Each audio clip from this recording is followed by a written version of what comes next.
Hello everyone, ఈరోజు తిరుపతిలో ఉన్న శ్రీ కళ్యాణ వెంకటేశ్వర స్వామి వారి గుడి గురించి చెప్పాలనుకుంటున్నాను. ఈ గుడి వచ్చి శ్రీనివాస మంగాపురం అనే ప్లేస్లో ఉంటుంది. అది తిరుపతి నుంచి 12 కిలోమీటర్లు అండి. బస్ ఫెసిలిటీస్, వెహికల్ ఫెసిలిటీస్ కూడా చాలా ఉంటాయి.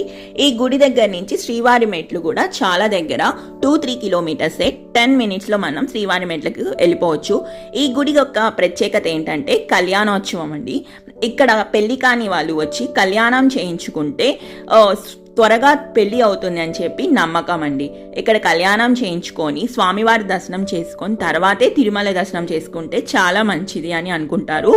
అండ్ నెక్స్ట్ ఈ కళ్యాణం కూడా టీటీడీ వెబ్సైట్లో అవైలబుల్గానే ఉంటాయి. టికెట్స్ మనం ముందే తీసుకోవచ్చు, లేదంటే ఇక్కడ ముందు రోజు వచ్చి కూడా బుక్ చేసుకోవచ్చు అనమాట. సో ఈసారి తిరుపతి వచ్చిన వాళ్ళందరూ కూడా ఈ గుడి దర్శనం చేసుకోవాలని నేను అనుకుంటున్నాను. ఈ వీడియో కనుక నచ్చినట్టయితే లైక్ చేయండి, కామెంట్ చేయండి, సబ్స్క్రైబ్